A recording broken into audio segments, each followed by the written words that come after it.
Thanks for joining us for the Long Island Sound podcast. Each week we explore new music and dive deeper with the artists and their stories behind the music.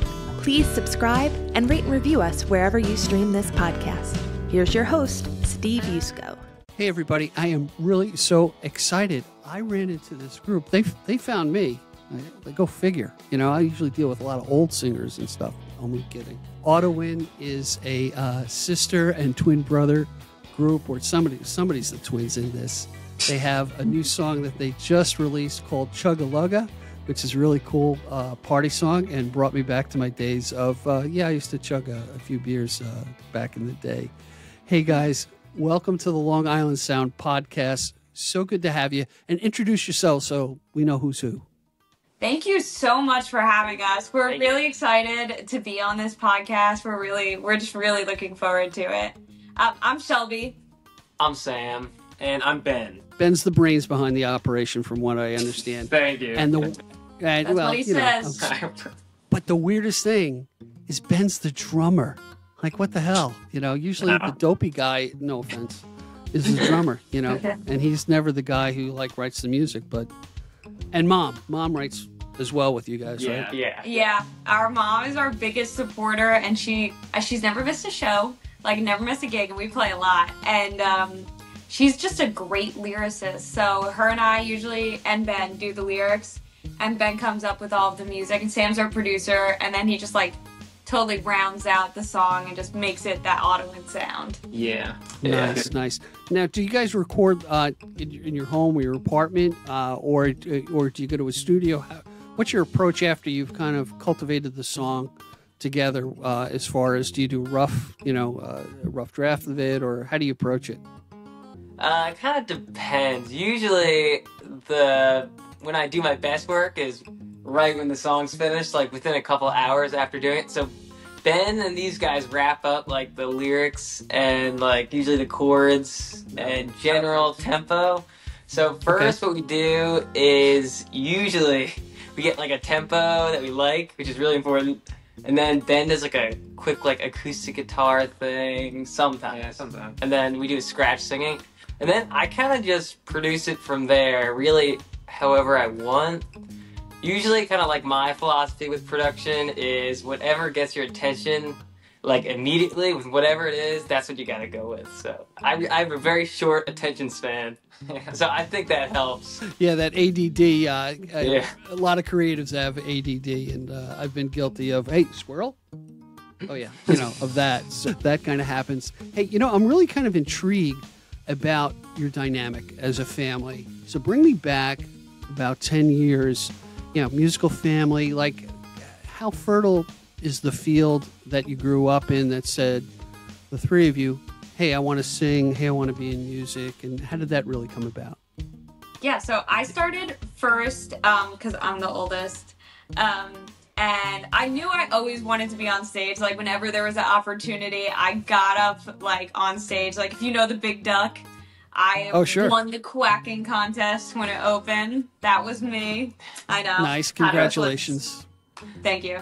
I was Little Miss Mattituck for our town. I entered a lot of hula hooping contests, really random stuff. But if there was a stage, I was yes, I want to be on it. And then in 5th grade, our elementary school, Cutchogue East, put on Beauty and the Beast. And I was so excited to audition. I remember coming home from school with the flyer, and my mom was oh, you want to sing? Let's hear what you got. And I remember singing a Beauty and the Beast song. She just went, not bad. And cool. I was Belle, and then I just fell in love with singing. And Sam, you were next, right? Yeah, so I was kind of bored, essentially, and there was a guitar in the house hanging around, and I just saw it, intrigued me, so I started learning it. And then there's this 5th grade idol thing, and my mom really wanted me to do it, so I just raised my hand. I was I'll do it, and cool. I played a song and Dead or Alive. Dead or Alive. And he had only been playing the guitar for a couple weeks. Yeah, and wow. he won the contest too. Ben Did you really? Ovation. Yeah. Yeah, that's kind nice. of and then these two were doing music, and I was just sitting there like, so like I picked up the drums, and I don't know. Yeah, then we were all like playing different songs, different genres, everything in different rooms of the house. It probably sounded absolutely awful. And our mom was like, "Hey guys, why don't you try playing the same song in the same room?" And she was like, "Yes, I created my own little rock band, and we've been playing together ever since." Nice. So you basically started like from the age of 10 and 12, I guess, right, to kind of kick into this. Something like that. Yeah. 5th grade, super lucrative year for us. Nice. You know what's interesting for those who are not from Long Island? You guys are from the North Fork. It's really just it's farmland out there. Cutchogue is just a really nice place. Got the wineries. You've got the sod farms. Believe it or not, we grow grass. Just that one type of grass, as far as I know, out on Long Island.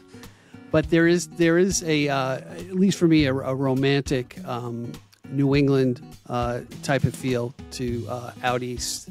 And it's growing. Population is growing out there since COVID. A lot of people. A lot of people who were second homeowners have just like moved out there full time. But we were so lucky to grow up in such a gorgeous place, and it's definitely super rural. I mean, Mattuck High School is drive your tractor to school day, and like let me tell you, the kids pull up. That parking lot is packed with tractors, so it's really fun. But yeah, we do pass like 3 farms on the way to school and a sod farm, so it's Yeah. I know the drive really well, and actually now that October's upon us, fall is the real migration for taking your little kids out there for hay rides and corn mazes and all that stuff, and. It's just a beautiful place, and it's I'm in the middle of the island. I have an urging to want to get into a more rural place as things get a little too crowded and a little too much traffic. Hey guys, let's do this. Let's just take a quick break, and when we come back, I want to talk about your influences. Individually, what kind of artists really float your boat, and then I want to talk about the venues that you play. And from looking at the dates that you're playing, this one particular place that I'm very familiar with, that you seem to be like the house band there. So hey everybody, is it Daisies? Oh, you ruined it. No. We're supposed to leave a cliffhanger, you knucklehead. Cut it off. We'll cut that. That's it, totally. Hey everybody, stick with us. We'll be right back with Audawind. Are you ready for the ultimate podcasting adventure? The Long Island Sound podcast offers you not one, but 2 ways to engage with our captivating content. Tune in to our audio podcast on your favorite platform and let your imagination paint vivid pictures of Long Island stories. Or if you're craving a visual feast, catch our video podcast on Spotify and on the Long Island Sound YouTube channel. Double the options, double the excitement. Hey everybody, we are back with Audawind, and this is the Dufton family. Now, I know 2 of you are twins, so I'm a little confused. Is it Shelby and Sam that are twins, or is it Shelby and Ben? You get this question a lot. You get this question a lot. You get it right, right? Me and Ben. Right. So obviously, female and male, you're fraternal, right? You're fraternal twins. Mm-hmm. I know it's hard because like. I really look like him, but I also really look like him. So people are like, which way does she lean? Because she's definitely one of the twins. Yeah, We you know what? triplets all the time. Yeah, and to be honest with you, with the long hair, I thought you were all female at first glance. Wow, get that a lot. I'm kidding. We keep a running collection of quotes of things that people have said at our show. You 3 women are fantastic. Has to be my favorite. Are you kidding me? I'm so used to it now. I just, I don't know. It's a Are common you serious? occurrence. Oh, I get called all the time. People are like, you ladies. Yeah, miss. Great. Whatever. Oh, 2 girls. No, you guys are very handsome and pretty. So, Thank you. Shelby, you're pretty. Guys, Thank you're you, handsome. thank you. So It'd be way let's worse if they were like, you 3 guys. That'd be... That's right. My Shelby, you can butch it up a little bit. Halloween's coming up. You're back. So let's do this. Let's go around the horn. Ben, Sam, and Ben, Shelby, and Sam, and tell me, if you had to pick one artist that you say, hey, I really admire them. They've influenced the direction I'm going in. Who would they be? Should I go first? Sure. Yeah. It's hard to pick one because I have like two sides of the coin. But if I pick one, I would say Aerosmith, probably. Really? Okay. Yeah. I really like Lainey Wilson. I just think she's a badass chick, and what she's doing right now, I think is really cool. I like my people to be a little bit funny, and I really love the humor that she brings to everything too. Nice. Okay. And have you seen her in concert? I have not, which it feels criminal to me. I know. But I haven't seen. Well, I went to Farm Aid, so I've seen a bunch of country artists there. Oh. But then besides that, it's like I've been to like a Big and Rich concert recently, and then Kiss and AC/DC. So I gotta get like I go to my own shows all the time, but I gotta start going to some other people's. Right. They just had Farm Aid up in Saratoga, I think, a weekend or so ago. Yeah, I missed it. Yeah. My favorite Willie and Neil Young. Yeah, just Yeah, it's a good show. It's a good show. Yeah, I can imagine. All right, who do we have left? Ben? Who's this? Me. Sam. I'm gonna say it's hard because I'm like really in between. I'll say Young Gravy though. I'm I'm gonna pick one.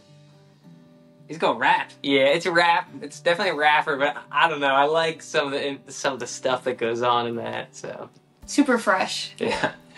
All right, so now you've got who you like and who are influences. How would you define your sound? Would you call it Americana? Would you call it country? I mean, country is hard to pin down because country is like pop now and rap as well. But what do you Lucky think? for us, like, even though like we're here in Nashville and we are country is such a evolving genre, and I think we have a pretty unique sound. So like we're country, but we got that Audawind sound. I think it's kind of, Ben, how would you describe it? Yeah, I mean, I usually just say it's the Audawind sound because it's so signature. But I usually say country party rock. That's usually the moniker I give it. But yeah, what do you think, Sam? Yeah, I'd say that for the song for sure. I call it like beachabilly modern country, because modern country is like, kind of poppy, but then our sound, not chugga-lugga per se, but most of our other music and the songs that we have coming out, they're a little beachy. We got like a little Jimmy Buffett, but making pop rock influence. Nice. Yeah, you know what it is? I went to a Kenny Chesney concert a long time ago, and I found like he was taking on the mantle of Jimmy Buffett at the time, Yeah. And then he kind of disappeared. I don't know if he's coming back or whatever, but he kind of fell off the scene. Kenny Chesney? Yeah. Oh, he is running about Nashville. Oh, is he now? He is out and about all the time. I think he's on tour with Megan Maroney right now, or they just finished the tour. So, with guest resurgence. So I only have two connections to Nashville, and I know I shouldn't be talking about myself, but one is Mindy Smith, who lives down in Nashville, and she agreed to be on the program hopefully soon. And another one, you guys should check this guy out, Charlie Cullis. And That's not familiar. just look up Charlie. Charlie's from Really familiar. from Brooklyn, and he's a country singer. It's amazing stuff. So let's talk about the venues that you played in, and the one that really appears to be, you look like you're the house band there, and tell us about that.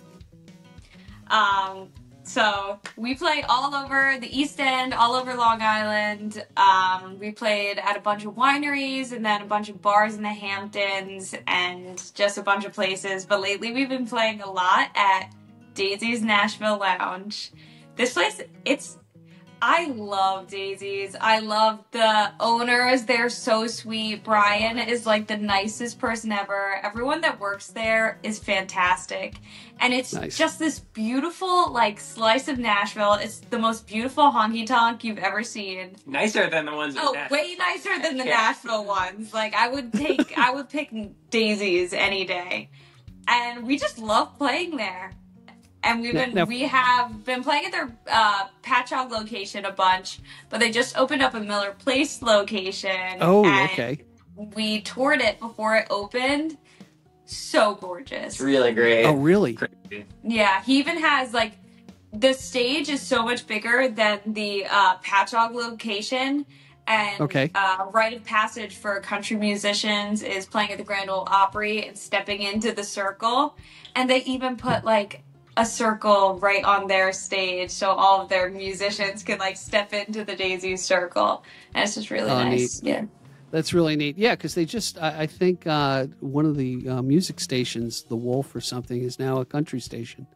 So They have Kelly Ford is one of their DJs. They just are up and running. Yeah, because country was not around New York for the longest period of time, you know, and that's kind of cool. For those who don't know, Patchogue is really, Patchogue used to be a dump. Let me tell you, it was when you guys were 5, it was like be careful walking around Patchogue. They really turned that whole town around. It's a big music, big bar scene. You know, a lot of apartments now along the railroad, and it's really a cool place. It's got quite the nightlife. So there were certain pubs. Main Street Patchogue is like Party City, USA. It's crowded at night. Mm-hmm. Yeah. So I got to check out the Daisies in. You said Mount Sinai. Miller Place. Miller Place, same thing, right? Place. Yeah. Same def. Check it out when we're playing. Of course. Hey, by the way, and you bring up a good idea. Is everybody, if you're watching this on YouTube or wherever, Spotify, look in the description. You'll see all the links for Audawind and their TikTok. And I know that jumps me into another thing. Let's talk about your social media, because I am blown away by the work that you guys must put into your social media. You've grown to, I don't know, you tell me where you are. Well, we were at a few months ago, we were at 10.9K followers on TikTok. And as of today, we're at 51,200 followers on our TikTok. And it's really fun. We just like kind of post videos of us and our interaction and just kind of like being asses. Yeah. We try to have fun with it. You're doing a movie of your life, you know, and that takes a lot of discipline, you know, to do that, and make it interesting, you know. And there's certain formulas that I'm finally learning about, you know, that first 3 to 7 seconds hook to keep people going along, and that's what I find interesting about musicians and singer-songwriters. There seems to be a great divide between older musicians and social media and younger musicians and social media. You know, you can be great at social media and be a crappy singer-songwriter, you know, as far as I'm concerned. But it's a great avenue to drive people to say, hey, let me look a little deeper into this group, because they look like somebody I'd like to have a beer with. You know, exactly. There you go. And that's what we're going for. So I love that message is coming across. But social media is totally your friend. Like, I get there's musicians who don't want to use social media. It is a lot of work. But if you're not able to reach all of your fans, like, we have fans across the country that can't come to see our shows. But our social media allows us to engage with them. And it also allows people to know us more than they would know us from just listening to our music. Yeah.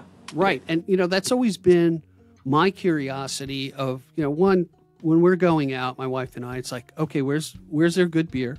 Because my wife has certain beer she likes. And where's their live music? Because we want to see live music. And the common denominator, I believe, is that very good musicians, good songwriters are great storytellers. And you're just taking that storytelling from your music and now bring it into video. It's not easy to do. And there are, I'm thinking of certain people who are like, you know what, I'll let my music speak for itself. They don't say that actually, but that's their thinking, because that's where they put their effort. However, when you go out to promote yourself and you're trying to get into a new venue, wherever it may be, what are they looking for? They're looking for your followers. What kind of audience are you going to bring to the venue? Because it's a money thing, right? You know, who are you going to draw into my place so that they stay and drink another beer or have another set of wings or whatever, and then go from there. So let me ask you this: do you guys have been playing for about 10 years, been playing around. You're going to school for music. Well, tell me about your direction as far as schooling and the industry. I mean, Belmont, we go to Belmont in Nashville, Belmont University, and it's very connected to the music industry. It's like, I think one of the nicknames for the school is like Music Row is at our doorstep. So like even today I had a class on Music Row. That's the street in Nashville where all the songwriters work. Yeah. Right. So you see like a lot of famous people when you're just walking around. I walk there, I see people, it's really cool. And then a lot of your professors are like famous songwriters, and they really want to help the students. They're like, how can we help you make your dreams come true? And it's a really nice place. Yeah. I didn't go to Belmont though. Yeah. I mean, you went for one term. I went for one semester. I went to Dartmouth College in New Hampshire. I went there what a dump. I know, right? I know, right? Yeah. I went there for 3 years, and then I did a semester at Belmont, and then I graduated early. So I got like to experience both. Yeah. I'm going there at same Belmont University for audio engineering, so it's really great for me. Yeah. Nice. So he gets to like access like all the huge studios in Nashville where like huge albums were made. Cool. Yeah, like he has a class where Johnny Cash recorded Ring of Fire. Yeah. And things like that. It's just cool. Wow. We actually got to use some of the mics. We got to use Patsy Cline's mic. I've recorded my voice on the same mic that Patsy Cline sang Crazy with. That's cool. That's crazy. Yeah. Yeah, right. Good one. That's pretty good. But you know, it's so great to, what I find fascinating is when you get deep into music history, you know, they're just regular people who have a passion for what they do, and a lot of struggles and everything else that came with it. I did go to the Johnny Cash Museum in Nashville. Have you been there? Not yet. Not, but we see all the billboards for it. No. It's really great. Big It's very interactive, and you get to see everybody who's covered all his stuff and his history, and it's a great walkthrough. You can walk through it in about an hour, and it's definitely something worth doing. You know. Okay, we'll check it out definitely. Yeah. So, hey, and just one other Nashville point. We went to Nashville a couple of years ago. We all caught COVID when we were there. It's like That's how it goes. It's like the bridesmaid capital of the world, which is kind of funky. And the other thing is there's rooftop bars that open at 10 o'clock, and there's musicians who are playing all over the place. And aggressive, by the way. Aggressive with I've never seen a musician so aggressive with the tip cup. With the bucket? They come around with the bucket. Like, please, put money in the bucket. Yeah. I mean, I feel like the first time we saw that, we were like, what? I know. At our first gig, our very first like paid gig was at Osprey's Dominion, which is a winery like on the North Fork. And we didn't put a tip bucket out. I was like, they're paying us. I don't think you're supposed to put a tip bucket out. And then this woman came up to me and she just goes, sweetie, what are you doing? I want to give you money, but there's no bucket. And then I was like, maybe we should have a tip jar. Yeah, and so then that to Nashville, and they like have a 5-gallon bucket, and they're like, put money in it, or I'm not playing again. A lot of the times it could be more money than you got paid, so it's good. Yeah, it's how musicians make their living here, because a lot of the tips make up most of their salary. Yeah, it does. Yeah, I agree, and my daughter Faith told me I was helping Mike Nugent out, and she's like, Dad, she goes, people our age, we don't carry that much cash.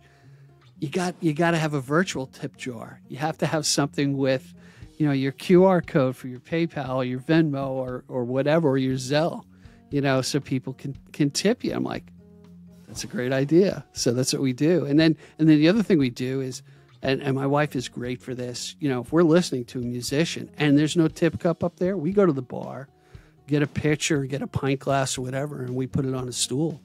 And you know, throw some money in it. That's nice. Well, that's the way to do it. You know, you got to show your appreciation. You have to. Anyway, I'm kind of babbling here. Let's do this. Let's take another quick break. Let's figure out what the heck we're going to talk about now. All right, everybody. We'll be right back with Audawind. Hang with us. The Long Island Sound is here to help you connect with local artists. Follow us on Instagram for the latest up-to-date podcast episodes and also to connect with your local artists and their upcoming shows. Hey, you know what? I'm getting a little thirsty. And I've been watching TikToks, okay? Yes. And I'm thinking Shelby's a drunk because, God, I'm not. every day. I'm not. Literal alcohol. I don't know. Just a shotgun a day for me. I don't know. I don't know. Just a day? Okay. Yeah. Right. So it hits 5 right. o'clock, and I'm like, oh, happy hour. Gotta do my shotgun. I brought it. Yes. This is good. Let me Because I'm an old guy. let me get prepared. Okay, and eventually I will be wearing a bib. So, all right. So what do I do? So I got this. Yeah. Right? Yeah, So what that do I do works. first? That works. So what you do is you where the pop top opens, you find the Hold on. like- I dropped my earplug. All right. Hey, can you take this key off? All right. I'm back, Shelby. All right. So Okay. that's the mouth. That's the mouth. Right? Yeah, that's perfect. So find the opposite spot where you would open it. So where you would drink out of, follow that line directly down, Right. and then you're gonna got it. puncture right here. I can do So that. follow that But- line down and puncture this. But what do I do So I'll- first? Do I open the beer first and then No, puncture don't the back? open. Do not felt open very it. like That's that. the last step. So you're All right, go gonna ahead. You show me. take and let me see a if I- key. Here, I'll do it, No, and then I got. See, this is how they used to yeah, open. that's tools. Tools are definitely better for this. I've been so you called a take- tool. Thank you. You follow that line down, and Got it. then you insert. Yeah, but isn't it going to start spitting out? Yeah. No, yeah, A little bit. a little bit. It might explode in your face. If you haven't shooken it up. Okay. Shooking it up. Wow. I guess you're not an Then English you major, just huh? make the hole a little bit bigger. It's not going to open. Yes. Yes. Yes. Precisely. All right. Okay. So now put your mouth where that hole is. Oh, I got it. I can make the hole bigger. And then you're going to go like that. Ooh, just spilled some on me. Yeah, maybe make the hole a little bigger. Yeah. It works better when you do it horizontal. Yes. And then you drink it. Chug. done. Ooh, you're good at it. Hey, that's good. That was the best one I've ever shotgun with. All right. And you didn't even do a light beer. What was that? Light beer. Sammy Adams Pumpkin Ale? Sam Adams Oktoberfest. I don't drink pumpkin stuff. I don't drink crap, as my wife says, crap beer or craft beer. Yeah. I don't no. drink anything that has Miller. blueberries in I it. stick to Miller. I'm trying to get Miller Lite to sponsor me. I mean, I've gone through I'm on my second suitcase, my second 30 rack of Miller Lights. And Hello. I'm doing some good promo I for know. Miller. I know. Yeah. And then you're going to balloon up like a whale. Yeah. Or are you gotta doing the do, light beer? You got to do Pilates to counteract your daily shotgun. Yeah. What's a Pilates? I'm kidding. I know what a Pilates Honestly, is. I don't even know still. I'm still so proud trying of to figure out myself. the answer. That So- was so really the- good. No. We did it with we shotgunned with Ben Sam We're Not 21. Sadly for them, Wait. Who? they're not 21. Okay. I know Just- they're not 21. So we don't do Okay. any beer drinking on. You don't do beer drinking on camera, right, guys? Yeah. So I shotgunned with our manager, Christy DiNapoli. There, I'll name drop him so he knows it was bad. No beer went into his mouth. It just literally sprayed out the bottom. Luckily, we were by a sink. We were in a record label in Nashville, a pretty big one, and it was one of my favorite videos ever. Well, say you already presented some how-tos here on the Long Island Sound podcast because we're professionals, and Yeah. Everyone We know how should to- be practicing their daily shotguns. You never know when someone's going to ask to shotgun with you. It's an important skill to have. Shelby actually thinks about these things. She told me, I got to have 2 beers on hand all the time in Nashville. I got to be strapped. In case I see someone. People ask me to shotgun now, and I'm just like, oh my God, I don't have my Miller Lights with me. I know. I'm going to bring you some old man tutelage to you right now. So, guys, listen up. Shelby is going through a difficult time because she graduated college, and she's yearning for the days way back when it was party time, blah, blah, blah. And just, it's tough. So I saw him about it fortnightly. Dartmouth is actually where Animal House was based off of Dartmouth College. What, your college? At my college, yeah. So I gotta do my alma mater proud. Exactly. Just help her through this phase. I know. And I know. We're trying. Yeah. We're trying. The shotguns help. They keep me young. Hey, let's do this. Let's tell me about the song Chugga-Lugga, and then I want to give a sample of the song to our audience, and then obviously you guys who are listening to this, you're going to want to go to Spotify or Apple Music and see their music. So tell me about how Chugga-Lugga came along. It just came out, right? Yeah, it just came out. It's a super fun party song. It's all about like letting loose and having a good time. We're really close. We're really close family, and we're really close band. And we'll just we'll go out and we'll be like, let's go line dancing together. Let's just go let loose and just have fun somewhere. And I think that's what that song is about.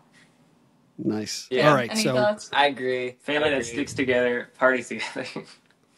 All right. So who wants to introduce the song? So Sam, I think you should do it. I don't know. It'd be like, okay, this is Chugga-Lugga by Audawind. All right, guys, check it out. We'll be right back after a sample of the song. Stick with us.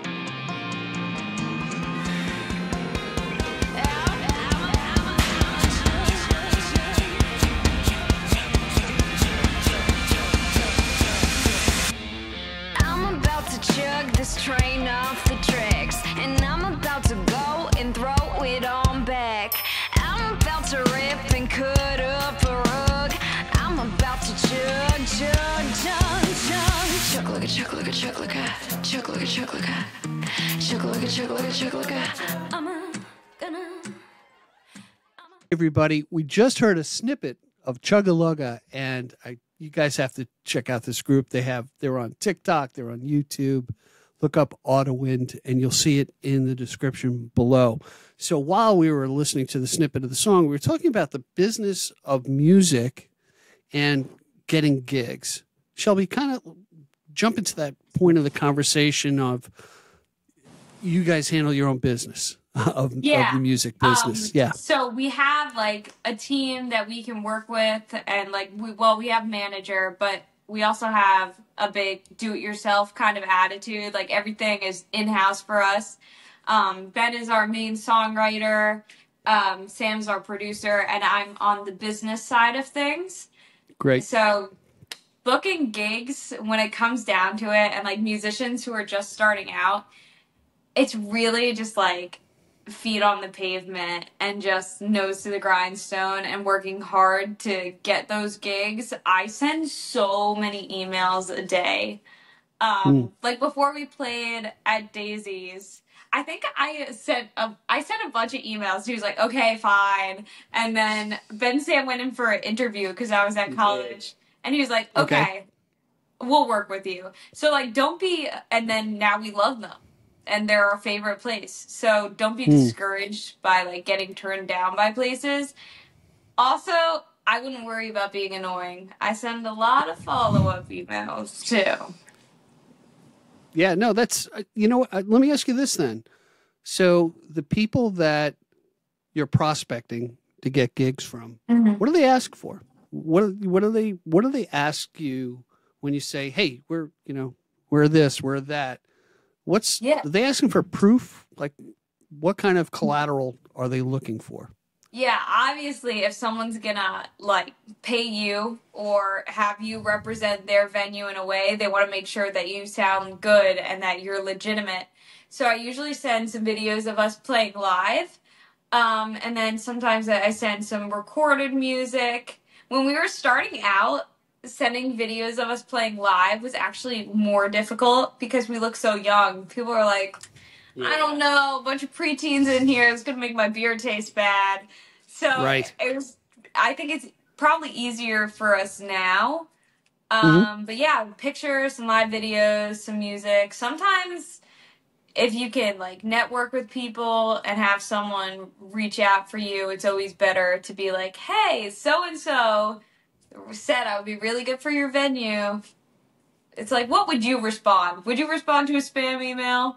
Or someone that like knows you, kind of deal. Yeah, you know, there's people in business. I'm in sales.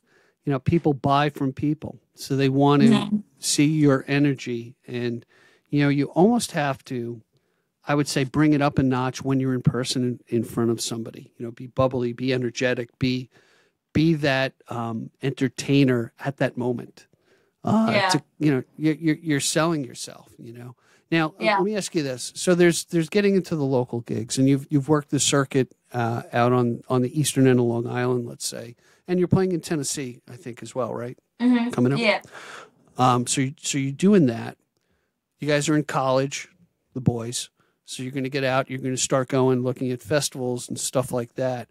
I won't name her, but I spoke to an artist who was a backup for a very famous New Orleans band for years and years. Mm-hmm. And we were talking about this particular artist. And she said, you know what? He's beyond, with his music, he's beyond the bar scene. You know, he should be opening up for other acts. And I think that's I guess that is the next thing to look at. You know, how can I open up locally, wherever, regionally, for some other big name band that we're going to bring our crowd and will benefit from their audience as well. Am I right, or am I just wishful thinking?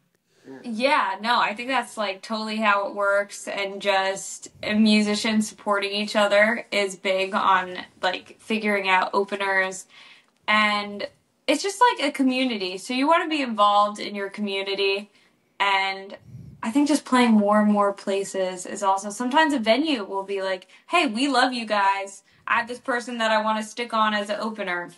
Maybe do that. We won the Sag Harbor American Music Festival. There was a youth initiative contest.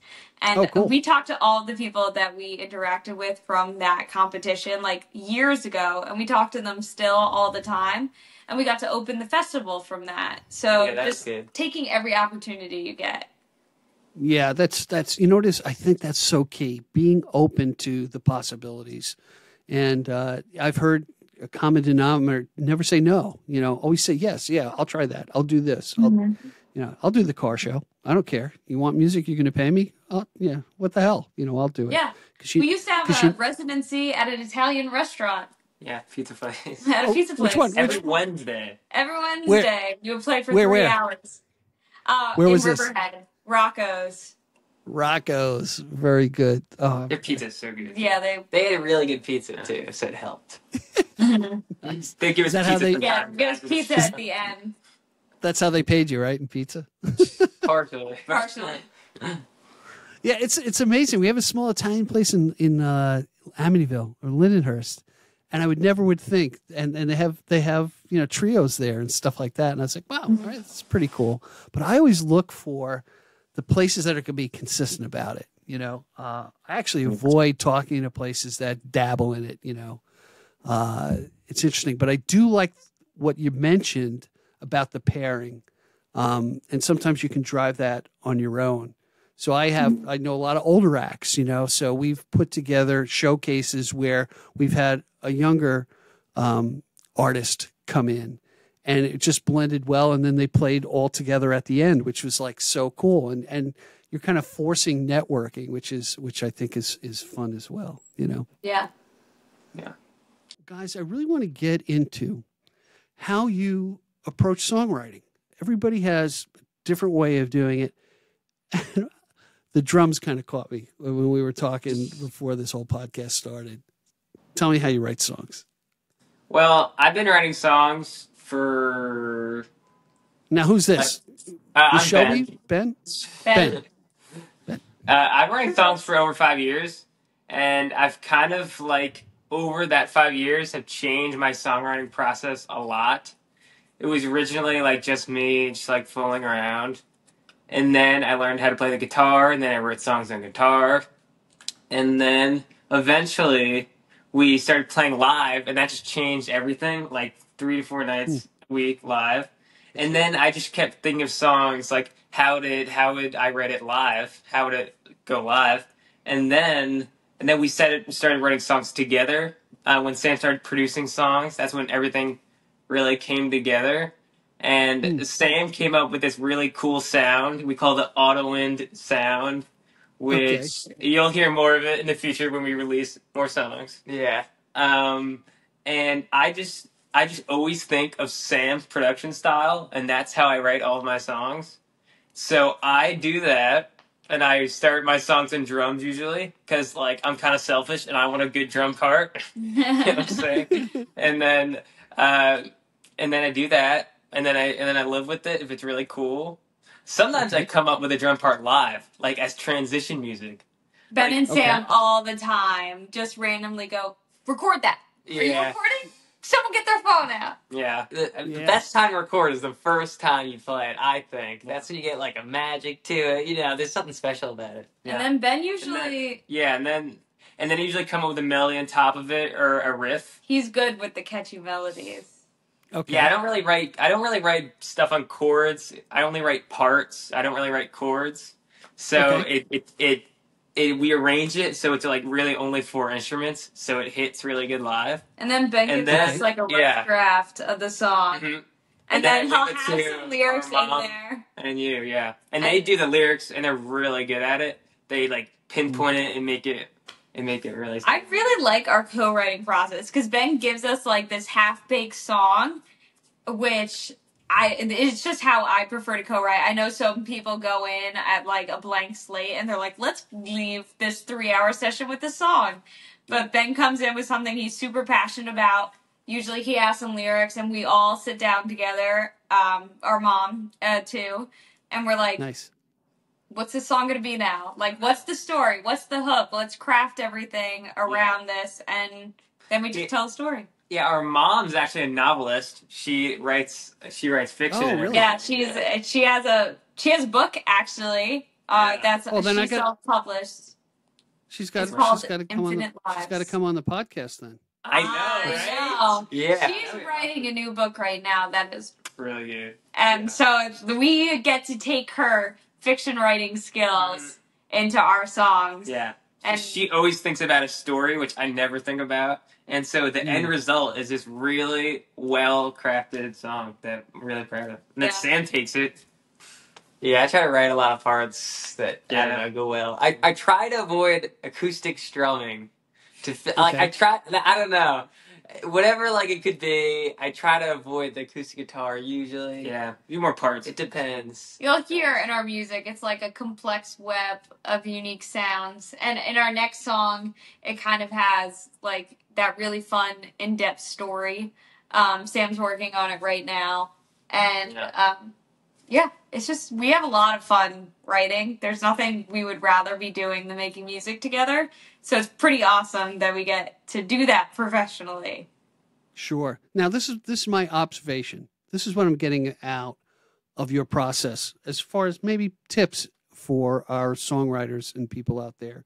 One, obviously you have a gelling collaborative effort and you're very enthusiastic about each other. There's nothing better for a creative person than someone says, yeah, tell me what you got. Show me what you got. Let me hear it. Okay. The other thing, and I remember this from Neil Young, when the inspiration hits, you start writing and recording right then and there. You don't let it die, or it goes into the ether, and you won't be the same person the next day. And that's like a Rick Rubin thing. You know, you kind of you kind of run on it, right? So you've got that collaborative positivity about you. So you're in a very fertile field. okay, as if I can use an analogy. Okay, you've got the storytelling, you got that roots from your mom as far as being, she's a novelist, storytelling. I remember talking to Caroline Doctrow, who's out in the East End, whose father's a famous novelist. And I asked her for a tip. And she said, you know what? You got to paint the picture of the place in the beginning because people have to see that where you are. You know, where are you taking me? Where are you inviting me in? So I'm kind of throwing that in from left field. But then you're in the framework, and it's not guardrails, I would assume, but you have that Audawind sound that you know about. I don't know about it yet. Yeah, it's easy because like what we all naturally do, and then when that comes together, that's kind of what that is with Sam. Like the guardrails is so helpful though, because like I just write everything in that, and I'm just so enthusiastic about it. It's so easy, you know. That's one of the biggest things, like with my songwriting. If you gotta get yourself excited, you know, throw a new idea out there, and if you're not excited about it, you know, then it's not going to be fun, and then what's the point if it's not fun? Right. You know? I think knowing your vibe is also important too. Like what you have to think of the characters that you're creating in your story. It's like, would I say this? I don't know. Like definitely not everything is autobiographical. I think if you think that every story that you write has to be a true story that you experienced, you're just going to pigeonhole yourself just unnecessarily. Okay. But crafting that holistic view, I think, is really important.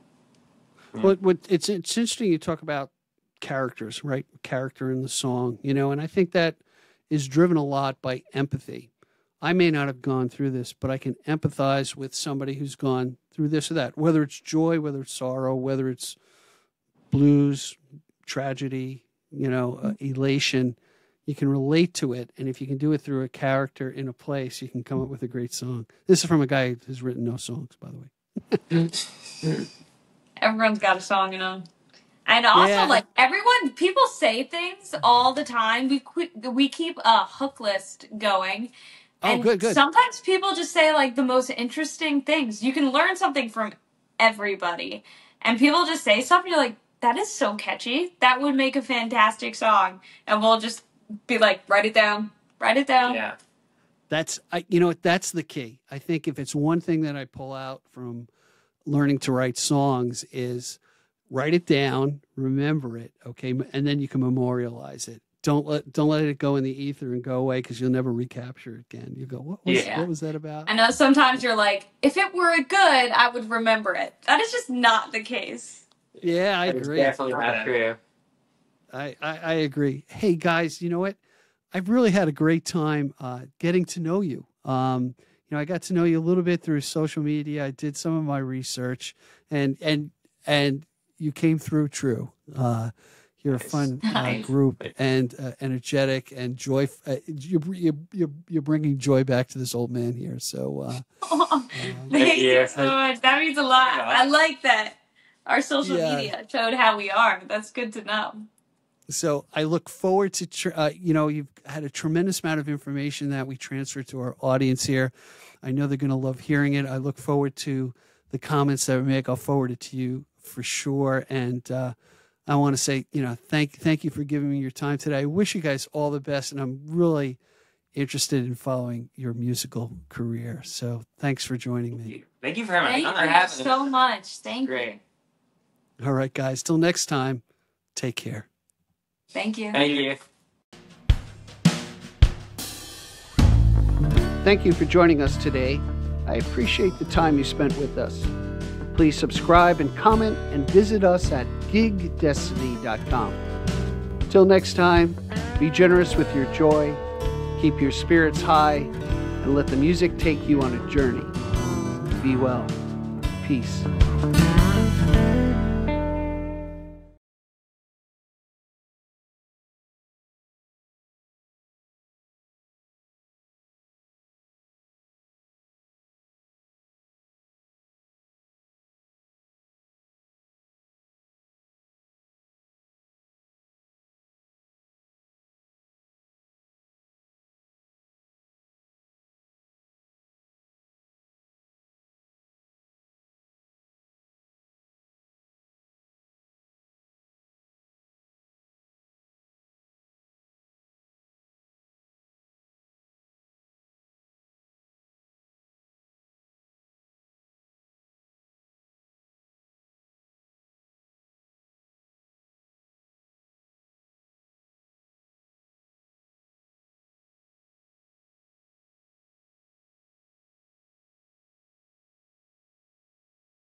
I'm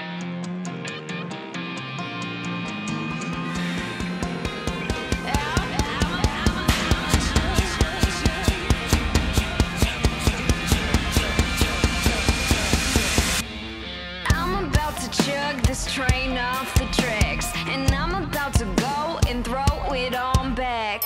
I'm about to rip and cut up a rug. I'm about to chug, chug, chug, chug. Chug like a chug like a chug like a chug like a chug like a chug like a chug like a chug like a